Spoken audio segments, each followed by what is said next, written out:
ਸੋ ਸਵਾਗਤ ਕਰਦਾ ਹਾਂ ਜੀ ਇੱਕ ਵਾਰ ਫਿਰ ਆਪ ਸਭ ਦਾ ਅੱਜ ਦੇ ਇਸ ਰਿਲੀਜੀਅਸ ਸੈਗਮੈਂਟ ਵਿੱਚ। ਅੱਜ ਦੇ ਇਸ ਪ੍ਰੋਗਰਾਮ ਦੇ ਵਿੱਚ ਮੇਰਾ ਸਾਥ ਦੇਣਗੇ ਰਜਨੀ ਸ਼ਰਮਾ ਜੀ, ਜਿਹੜੇ ਕਿ ਸਾਡੇ ਕੋਲ ਆ ਕੇ ਪਿਛਲੇ ਕਈ ਮਹੀਨਿਆਂ ਤੋਂ ਮਹੱਤਵਪੂਰਨ ਵਿਸ਼ਿਆਂ ਦੇ ਉੱਤੇ ਗੱਲਬਾਤ ਕਰ ਰਹੇ ਨੇ। ਭਾਗਵਤ ਪੁਰਾਣ ਦਾ ਆਧਾਰ ਬਣਾ ਕੇ ਅਸੀਂ ਉਸ ਦੇ ਵਿੱਚੋਂ ਇੰਪੋਰਟੈਂਟ ਜਿਹੜੇ ਐਪੀਸੋਡਸ ਨੇ ਉਹਨਾਂ ਨੂੰ ਟੱਚ ਕਰਕੇ ਤੁਹਾਡੇ ਤੱਕ ਪਹੁੰਚ ਰਹੇ ਹਾਂ। ਮਕਸਦ ਹੈ ਕਿ ਸਾਡਾ ਅਧਿਆਤਮਕ ਲੈਵਲ ਜੋ ਹੈ ਉਸ ਵਿੱਚ ਇਜ਼ਾਫਾ ਹੋ ਸਕੇ। ਅਗੇਨ ਇਹ ਜਿਹੜੀ ਵੱਖਰੀਆਂ ਕਥਾ ਆਉਂਦੀਆਂ ਨੇ, ਇਸ ਦੇ ਵਿੱਚ ਵੱਖਰੀ ਸੋਚ ਹੁੰਦੀ ਹੈ, ਪਰ ਮੁੱਖ ਮਕਸਦ ਇਹੀ ਹੁੰਦਾ ਹੈ ਕਿ ਇਸ ਦੇ ਵਿੱਚੋਂ ਅਸੀਂ ਕੀ ਗ੍ਰਹਿਣ ਕਰਨਾ ਹੈ।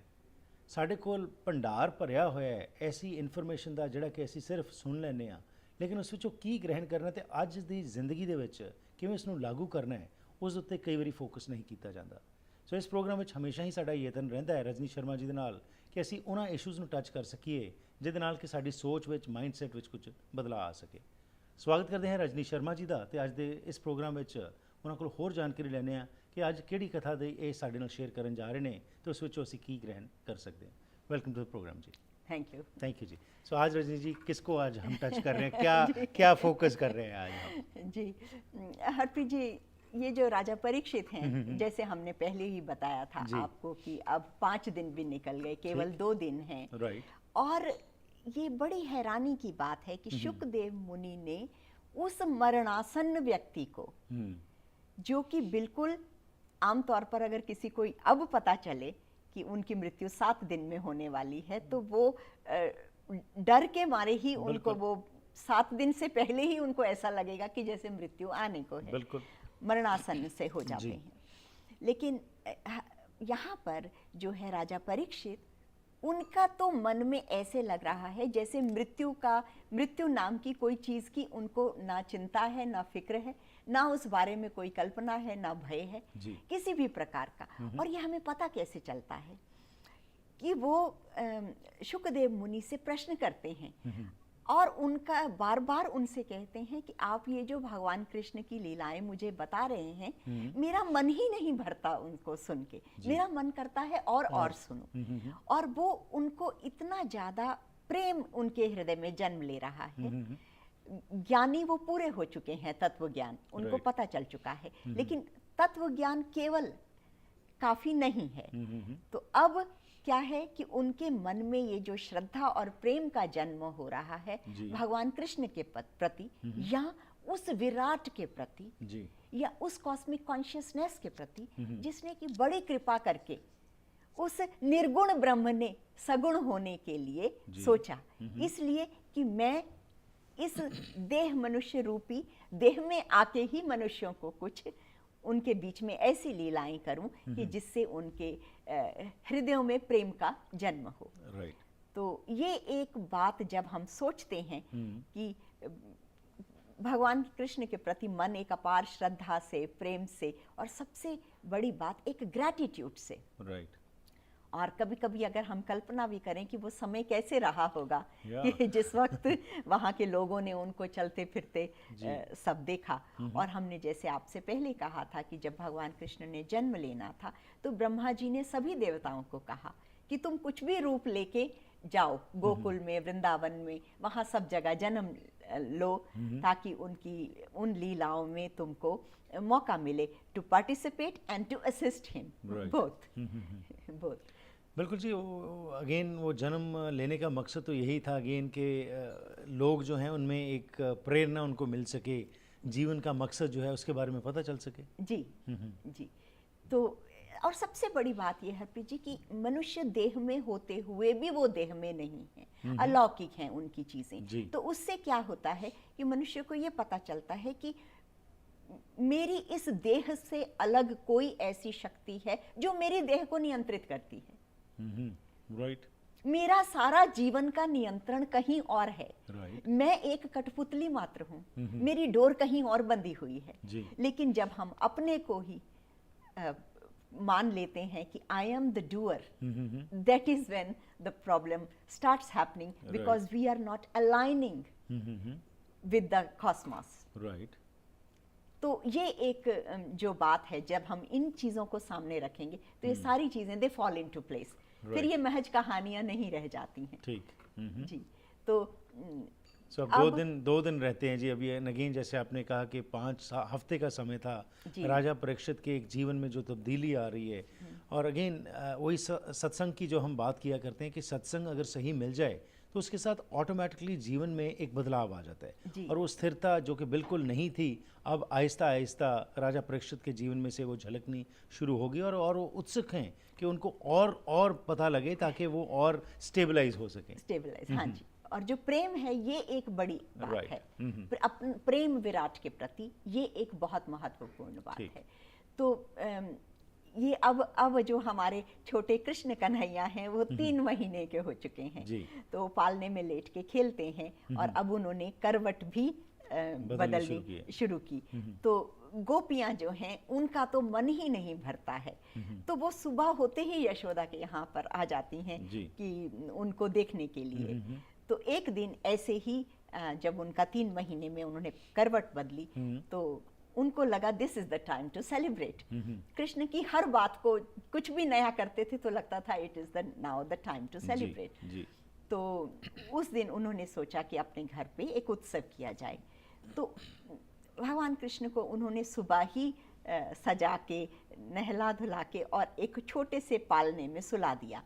लेकिन यशोदा के मन में आया कि अगर कृष्ण ये सो रहे हैं, ये छोटा कन्हैया यहाँ सो रहा है, अगर मैं इसको मेन जो उनका भवन है वहाँ पे अगर मैं सुलाऊं, तो अगर मैं कह भी दूं गोपियों को कि अभी कन्हैया सो रहे हैं, वो तब भी झांकने जाती हैं वहाँ पर।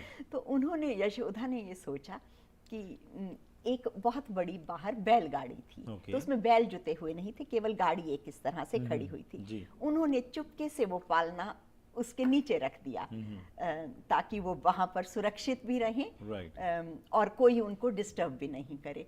और उस गाड़ी में बहुत से मटके रखे हुए थे जिनमें दूध, घी, मक्खन, फलों के रस ऐसे भरे हुए थे, और बड़ा हैवी वो गाड़ी थी। तो ये सोच के वो उसके बाद जाके अपने अतिथियों के सत्कार में और उसमें लग गई। तो थोड़ी देर में वो भूल ही गई कि वो कन्हैया जो है वो वहाँ पर सोया हुआ है। इसी बीच में भगवान कृष्ण जागे और उनको भूख लगी, तो उन्होंने रोने लगे ये सोच के कि मेरी जो माँ कहाँ है। लेकिन वो तो अपने अतिथियों की सेवा में उस वक्त बिजी थी, सबका स्वागत सत्कार करना, घर पे एक बिग फंक्शन हो रहा है, तो बिल्कुल उनको भूल गई। तो अब कन्हैया ने को इस तरह से अकेला देख के एक असुर जिसका नाम था शकटासुर, वो उसमें आके बैठ गया। तो जब शकटासुर उसमें आके बैठा, तो भगवान कृष्ण ने जब ये देखा तो अपना पैर उस गाड़ी को लगाया, और वो पूरी गाड़ी उलट गई। अब वो 3 महीने का छोटा सा बच्चा, छोटे कोमल कोमल उनके पैर, और जैसे ही उन्होंने लगाया वो उलट गया, जिससे कि बड़ी जोर की आवाज हुई, और वो दूध, घी वगैरह सब उसके फूट गए मटके, और वो सब जगह गिर गया। तो ये सोच देख के यशोदा तो भागी हुई आई और एकदम घबरा गई कि ये कैसे हुआ। और उनको ये था कि कहीं जो है इस गाड़ी के नीचे कन्हैया ना दब गया हो। लेकिन वो उन्होंने जब गाड़ी को उलट दिया तो Kanhaiya was safe and sound, so she was very happy to see it. अब ये जो मैंने आपसे पिछली बार भी कहा था कि भगवान कृष्ण की लीलाओं में ये जो भाग ले रहे हैं सभी, इनके पिछले जन्म की भी कथा है, ताकि पता चले कि उनको क्या उन्होंने ऐसा हुआ, कोई श्राप की वजह से, कोई प्रेम की वजह से, किसी भाव की वजह से, कि उनको भगवान कृष्ण के सन्मुख आने का मौका मिला। तो ये जो शकटासुर हैं, पिछले जन्म में हमने आपसे बात की थी अभी कुछ ही हफ्तों पहले, हम हिरण्याक्ष और हिरण्यकश्यप की बात कर रहे थे। तो हिरण्याक्ष का एक बेटा है जिसका नाम है उत्कच। तो जो उत्कच है वो एक दिन, वो भी, हिरण्याक्ष तो एक बड़े राक्षस थे, वो उनका बेटा था, तो उसके अंदर भी उसी तरीके से बहुत ज्यादा बलवान तो था ही, वो अहंकार भी उसी तरह से, एक मद में वो चूर रहता था और किसी चीज की परवाह नहीं करता था, और उसके एक्शन से किसी का नुकसान हो, किसी का फायदा हो, इससे उसको कोई मतलब नहीं था। तो एक बार वो घूमते हुए लोमेश ऋषि के आश्रम में गया। तो आश्रम में बहुत सारे सुंदर पेड़, दिव्य वातावरण था। तो उसके मन में आया ऐसे ही कि इतने बड़े पेड़ लगे हुए हैं, कुछ इनके ऊपर जोर आजमाया जाए, और उसने उन कुछ पेड़ों को उखाड़ना शुरू कर दिया, just to see his strength. तो लोमेश ऋषि को ये देखकर बहुत बुरा लगा कि इतने सुंदर ये फलों के पेड़ हैं जी, और नष्ट कर रहे हैं, और ये कितना वक्त लगता है प्रकृति को एक छोटे से पौधे को एक इतना बड़ा वृक्ष बनाने के लिए। तो लोमेश ऋषि को बहुत बुरा लगा, उन्होंने उसी वक्त उसको श्राप दिया। उन्होंने कहा कि तुम्हें तो पता ही नहीं है कि तुम जिस देह और जिस बल की का अपना प्रयोग करके ये अभिमान कर रहे हो, तो उन्होंने श्राप दिया कि तुम जाओ, देह से रहित हो जाओ, कि तुम रहो भी लेकिन जो देह से रहित होते हैं, जैसे प्रेत योनि हुई, तो उसमें तुम रहो जाके। तो अब तो वो बहुत घबरा गए जो है उत्कच, तो उन्होंने उसी वक्त जाके ऋषि से के पांव पकड़ लिया और उनसे क्षमा मांगी। उन्होंने कहा कि मैं आप मुझे क्षमा कर दें, ये मेरा बिल्कुल भी ये प्रयोजन नहीं था। तो जब उन्होंने ये देखा लोमेश ऋषि ने, तो उनको उनके ऊपर दया भी आई। और तो क्या उनको माफ कर देते हैं, क्या वो श्राप चलता रहता है? और इसका जैसे आपने कहा कि पुराना कनेक्शन क्या है, उसको जो लेते हैं, इस ब्रेक के बाद जानकारी लेते हैं जी। ਵੈਨਕੂਵਰ ਵਿੱਚ ਮਰੀਨ ਡਰਾਈਵ ਤੇ ਸਥਿਤ ਰੀਅਲ ਕੈਨੇਡੀਅਨ ਸੁਪਰ ਸਟੋਰ ਉਹ ਵਨ ਸਟਾਪ ਖਰੀਦਾਰੀ ਦਾ ਹੱਲ ਹੈ, ਜਿੱਥੇ ਤੁਹਾਨੂੰ ਵੈਰਾਈਟੀ, ਵੈਲਿਊ ਤੇ ਹਰ ਕਿਸਮ ਦੀਆਂ ਸਾਊਥ ਏਸ਼ੀਅਨ ਸਪੈਸ਼ਲਿਟੀਜ਼ ਵਾਜਿਬ ਕੀਮਤਾਂ ਤੇ ਮਿਲਦੀਆਂ ਹਨ। ਸਾਫ਼ ਸੁਥਰੀਆਂ ਹਾਈ ਕੁਆਲਿਟੀ ਤਾਜ਼ੀ ਸਬਜ਼ੀਆਂ, ਫਲ, ਬੇਕਰੀ, ਡੇਅਰੀ, ਰੈਗੂਲਰ ਤੇ ਭਾਰਤੀ ਗਰੋਸਰੀ ਇੱਥੇ ਉਪਲਬਧ ਹੈ। ਆਓ ਤੇ ਆ ਕੇ ਇੱਕੋ ਥਾਂ ਤੋਂ ਘਰ ਦੀ ਲੋੜ ਦੀ ਹਰੇਕ ਚੀਜ਼ ਲੈ ਜਾਓ। ਹੋਰ ਜਾਣਕਾਰੀ ਲਈ ਕਾਲ ਕਰੋ 604-322-3727। We cater to all your ethnic needs. Thank you for shopping at Superstore on Marine Drive.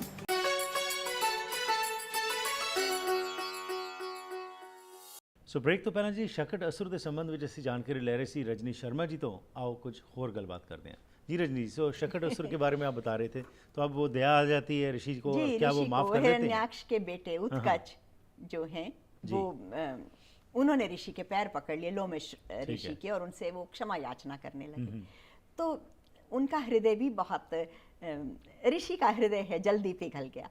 उन्होंने कहा कि ठीक है, अब मैंने इसको श्राप भी दिया है, लेकिन ये ऐसे एक असुर का बेटा है, हिरण्याक्ष जैसे, तो हिरण्याक्ष का वध भी भगवान ने वराह का अवतार लेके किया था, तो उनके बेटे को भी भगवान के दर्शन हो, ऐसे मन में आया लोमेश ऋषि के। और उन्होंने कहा कि तुम जब भगवान कृष्ण जन्म लेंगे, तो जब वो तुम्हें अपने चरण से स्पर्श करेंगे तो तुम्हारी मुक्ति हो जाएगी। तो ये जो शकटासुर है, ये उस वक्त उस गाड़ी में आके बैठ गया, जिसको देख के भगवान ने अपना पैर उसको लगाया, और साथ ही वो गाड़ी भी पलट गई, और पर शकटासुर का उद्धार हो गया, और वो अपने रूप में आके वो देवलोक को चला गया, उसको मुक्ति मिल गई। तो भगवान के पास जो भी आता है, चाहे वो शत्रु भाव से आए, मित्र भाव से आए, अल्टीमेटली उसका जो है कल्याण हो जाता है। तो ये एक सुंदर छोटी सी कथा है भगवान कृष्ण की। लेकिन इसमें देखना ये है कि वो छोटा सा बच्चा, और जिसने कि ये गाड़ी को उलट दिया। अब हम इसके थोड़े से आध्यात्मिक पक्ष को समझें, तो हमारे संसार की, हमारी जीवन की ये गाड़ी भी, अगर हमने इसको भगवान को नीचे रखा, भोग पदार्थों को ऊपर रखा, हमारी संसार की गाड़ी आज नहीं कल उलटने ही वाली है। तो हमें ये सोचना क्या चाहिए कि किस तरह से, जैसे यशोदा भूल गई कन्हैया को, बाकी कार्यों में वो मग्न हो गई, तो सोचना ये है कि हम किस तरह से अपने जीवन में व्यस्त रहते हुए भी, अगर हमने इस संसार की जो हमारी गाड़ी जो है, इसके अंदर भगवान को जगह दी, उनको प्रमुख रखा, तो फिर हमारा जो जीवन की यात्रा है इस गाड़ी से बहुत सुगमता से हो जाएगी। और अदरवाइज तो जो है दुख, संताप, निराशा केवल यही हाथ में लगते हैं। तो भगवान कृष्ण और अर्जुन की अगर हम बात करें भगवत गीता में, तो उन्होंने कृष्ण को अपना सारथी बनाया था। इसी तरह से ये बात है बुद्धि के रूप में समझ में आने की, कि हमारी संसार की गाड़ी में भगवान को प्राथमिकता, ठीक। लेकिन हम साधना के तल पे थोड़ा सा देखें तो हमारा शरीर भी एक रथ के तरीके है जी। और इसमें इंद्रियों रूपी ये घोड़े लगे हुए हैं। तो अगर हमने जो है उसकी लगाम अपने मन को दे दी तो हमारा मन तो उसको कई दिशाओं में ले जाके भटका देगा जी। और हम जहाँ पर पहुंचना चाहिए इस जीवन का जो उद्देश्य परम लक्ष्य उस पर तक तो नहीं पहुंच पाएंगे जी। और व्यर्थ ही जीवन भटकाव में इधर उधर निकल जाएगा। लेकिन वही अगर हमने उन इंद्रियों की उन घोड़ों की लगाम अपने सारथी कृष्ण के हाथ में दे दी तो फिर वो किसी भी तरह की मुसीबतें आए संसार में, चाहे वो महाभारत जैसे युद्ध ऐसी परिस्थितियों का ही हमें सामना क्यों ना करना पड़े, हम विजयी होंगे Right. और जो है परम लक्ष्य उसको प्राप्त कर सकेंगे। तो ऐसा सुंदर ये भगवान कृष्ण की ये बाल लीला है। राइट। अब ये बात जो आती है जी, आम तौर के ऊपर हमेशा ही किया जाता है कि आप अपनी वागडोर जो है भगवान को सौंप दें। जी अब इसको थोड़ा सा और एलैबोरेट करें और इसके ऊपर के जब ये बात हम किसी बच्चे से करते हैं या इवन हम अपने आप भी करते हैं जी। तो ये समझ नहीं आती कि भाई हमारे जीवन की वागडोर अगर हम भगवान को दे देंगे तो हम क्या करेंगे। वो मैं का वजूद जो है वो ख़त्म हो जाता है, जबकि धर्म का मकसद तो यही है कि हमारा मैं जो है उसको ख़त्म करके हमने उसको कंट्रोल करना है। जी। But if you talk in layman terms, Rajni ji उसके बारे में आज हमें बताइए कि बच्चों के साथ जब हमें उनको जोड़ना है और उनको बताना है कि ये वागडोर तुम भगवान को दे दो तो इसका क्या मतलब होगा। हरप्रीत जी देखिए, अगर हम बागडोर कहें कि भगवान को दे दी तो सबसे पहले हम उस वक्त अगर हम एक मिनट के लिए बच्चों की बात को छोड़ दें, हम बड़ों की ही जी, बात जी। करें कि आपके मन में या किसी के मन में भी प्रश्न आएगा कि मैंने अगर अपनी बागडोर भगवान को दे दी तो क्या मैं ऑफिस नहीं जाऊं, क्या मैं अपने रोजमर्रा के कार्य नहीं करूं, जी। वो कौन करेगा। या फिर जैसे वो कहेंगे how would I get the message, Absolutely. How would I get the instructions. Right. The thing is to understand कि मेरा ये जो शरीर है ये चल के कहीं जा रहा है, ये चलने की शक्ति, ये काम करने की शक्ति, ये सोचने की शक्ति, ये प्राणों की शक्ति, ये मेरी नहीं है। तो अगर मैं कहीं पर ऑफिस पहुंच रहा हूं, अपने घर से निकला ऑफिस पहुंचने के लिए, जी। तो मेरी ये यात्रा के साक्षी भगवान है। ये अर्थ हुआ भगवान को बागडोर सौंपने का। तो उससे क्या होगा कि मैं कुछ कर रहा हूं ये भाव मन से निकल जाएगा। राइट। क्योंकि जो उन्होंने इंस्ट्रूमेंट दिया through which I work, that instrument is given by him. एक देखें कि अगर हम कभी ऐसे सोचते हैं कि हमें जो शरीर के सबसे ज़रूरी हमारे शरीर के लिए क्या है, जी। तो हम सोचेंगे कि इसकी सस्टेनमेंट के लिए भोजन ज़रूरी है, ठीक। तो हमें रोटी तो कमानी पड़ेगी। जी जी। लेकिन अगर हम ये सोचें कि जितने में हमारा गुजारा होता है उतना कमाने में हमें कितना एफर्ट लगता है, इसके बाद सोचें नेक्स्ट इम्पोर्टेंट क्या है, पानी। राइट। तो पानी के लिए तो उससे भी कम काम करना पड़ता बिल्कुल। है और उससे भी जिंदगी के लिए इसमें इम्पोर्टेंट है हवा। बिल्कुल जी, और वो तो वैसे ही मिल जाती है। उसके लिए क्या करना जी। है। लेकिन अगर यही हवा कुछ क्षण के लिए सांस ना आए जी। तो हमें इस हवा की महत्ता का पता चलेगा। राइट। कुछ समय पानी ना मिले तो हमें उसकी महत्ता का पता चलता है। कुछ वक्त के लिए भोजन ना मिले तो महत्ता का पता चलता है। राइट। तो ये जो महत्ता का पता चलना है अभाव में, कि जिसके बिना शरीर चल ही नहीं सकता, ये सब कुछ भी भगवान का दिया हुआ। ठीक। शरीर भी दिया, उसको चलाने की चीजें भी दी हुई। ठीक। तो बागडोर उनके हाथ में है ही, हम ना दें तो भी। बिल्कुल। लेकिन हम अगर अपने से मानते हैं कि ये है और ये ग्रेटिट्यूड हमारा आता है, तो हमारे हृदय की एक क्वालिटेटिवली लाइफ की अप्रोच डिफरेंट हो जाती है। Absolutely right. हमारे मनस्थिति जो है वो किसी भी परिस्थिति में रहे मनस्थिति बदल जाती है। ठीक। तो जब कोई व्यक्ति संसार में विचरण करता है, वो ग्रेटिट्यूड मन के अंदर भरा हुआ, भगवान के प्रति प्रेम से भरा हुआ, आस्था से भरा हुआ, जी।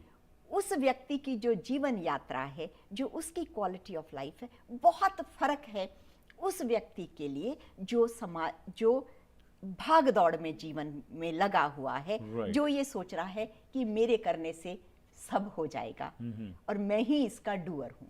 राइट, सो डूअरशिप खत्म करनी है बेसिकली, एंड जैसे आज कहा जाता है do your best and leave the rest, कि जी। अपनी तरफ से पूरा यत्न कीजिए, अपना जो आपका कर्तव्य है उसको पूरा कीजिए, और उसके बाद जो अंजाम है, जैसे हमने भागवत गीता में भी बहुत विस्तार में इसके ऊपर बात की जी। थी कि do your best and then ultimately जो रिजल्ट है उसको एक्सेप्ट करें। जी, और जब आप डू बी योर बेस्ट करेंगे to their ability with the Right. Gratitude, और जो रिजल्ट आएगा Right. अच्छा या खराब वो भी अगर उनका है तो दोनों ही बातें खत्म हो जाएंगी। ठीक। क्या कि काम करने की डूअरशिप और फिर कोई चीज को प्राप्त करने की ओनरशिप। और जब ये अहंता और कर्ता और भोक्ता दोनों विलीन हुए, हमारा शरीर जो है, हमारा मन, हमारी बुद्धि भगवान जैसे चलाएंगे वैसे ही चलेगा। एंड हरप्रीत जी, ये जो सिचुएशन है माइंड की, जी। It is so relaxed, it brings such a sense of relaxation right, कि जब मुझे करना ही नहीं है, कुछ सब हो रहा है, तो मुझे भी केवल होना है। राइट, कैसे होना है, क्या होना है, इस क्षण में पूरा। That's all we need to do. बिल्कुल जी। और आज यही फिलॉसफी जो है लिविंग इन द प्रेजेंट की, जिसकी आप बात कर रहे हैं, और ये आज बहुत प्रोपोगेट हो रही है हमारे पास, तो ये हमें मुफ्त में चीज़ें मिलती हैं, जी। उसकी हम कदर नहीं डालते, जबकि ये चीज़ें अब सेमिनार्स के ज़रिए जो है अंतर्राष्ट्रीय पद्धर के ऊपर जो है ये लाई जा रही हैं, और people are talking about living in the present and doership को छोड़ो, ओनरशिप को छोड़ो, and then live your life as it is with the flow. जी। और जब वो फ्लो आ जाता है तो उसके साथ तो फिर जीने का नज़रिया ही बदल जाता है। जी। तो अब ये चीज़ जैसे है जो हमने बात की, अब इसके बारे में थोड़ा सा अगेन जैसे हमेशा करते हैं कि यंगस्टर्स को साथ जोड़ने के लिए ये कॉन्सेप्ट जो है बड़ा सिंपल कॉन्सेप्ट है, पर आज मटीरियलिस्टिक लाइफ में जहाँ पे एक रेस, अपनी रेस तो एक अलग रेस, लेकिन अब जो नई जनरेशन की रेस है वो सीमित रहेगी सिर्फ काम तक ज़्यादातर, जी। जिसके अंदर हर एक कोई जो है उस मुकाम तक पहुंचना चाहता है जहाँ पे उसकी एजुकेशन मैच कर सके, और क्योंकि उसने बहुत मेहनत के साथ वो एजुकेशन ग्रहण की है, तो अल्टीमेट एंड शायद अब ये कुछ और नज़र आ रहा है। अपने समय में देखें थोड़ा सा तो ये था एटलीस्ट कुछ ग्राउंडिंग जो थी उस सत्संगत की, उस धर्म की जिसको भी हम बिलोंग करते हैं, उसका असर पड़ा करता था। लेकिन आज तो नौजवान इतना व्यस्त हो गया अपने ही कामों में कि ये चीज़ों का कोई मायने नहीं रहता, और एक नया टर्म जो कॉइन किया गया कि स्पिरिचुअल होना चाहिए, धर्म क्या करना है। जी। अब ये भी एक नई चीज़ चल जी, रही, जी। इसको आप किस नज़रिए से देखते हैं? हरप्रीत जी, स्पिरिचुअलिटी वर्सेस रिलीजन, इसको हम फिर किसी दिन Sure. बात करेंगे। लेकिन ये जो आपने यंगस्टर को जोड़ने की बात की, तो एक बार मैं आपको बताऊं कि हमारा ये प्रोग्राम जी। आ रहा था टेलीकास्ट, तो हमारे घर पे कुछ मेहमानों का आना हुआ, उनके साथ कुछ बच्चे भी थे। जी। तो मैंने उनसे कहा कि आप भी बैठो, सुनो, there are life beautiful stories. लेकिन मैंने देखा कि वो बैठे भी, वो सुनने की कोशिश भी कर रहे हैं, but there is a language barrier. That's right. और उस बच्चे ने बड़े इनोसेंटली मुझे पूछा कि can't we have the English captions, right, and that's what my request to you, कि एब्सोल्युटली। ऐसी नहीं कि हम कोई ऐसी बातें कर रहे हैं जो बच्चों को नहीं समझ में आएंगी। जी। This language barrier is also absolutely, that is one of the major factors, जिसके अंदर अगर हम यही कहते हैं कि हमारे अब प्रचार के माध्यम में अगर चेंज आए और यहाँ की लैंग्वेज अगर उसको हम ले आएँ, तो definitely that can make a substantial difference in the thinking of a youngster. जी। बहुत धन्यवाद जी आपका, thank you very much for time. और आपने जो ये आपने एक मांग रखी है कि इसके ऊपर हम ज़रूर बातचीत करके देखते हैं जी किस तरीके से कुछ ऐसा हो सके जिसके साथ और इन्वॉल्वमेंट हमारे यंगस्टर्स की हो सके। Thank you for your time. Thank you. इस नाल ही करते हैं जी आज दे इस प्रोग्राम की इत्थे ही समाप्ति। फीडबैक जरूर देना 6046037555। रजनी जी नाल गलबात करनी हो तो 6045949806 ते फोन कर सकते हो। लैना आ गया, फिर मुलाकात करांगे, तब तक गुड बाय।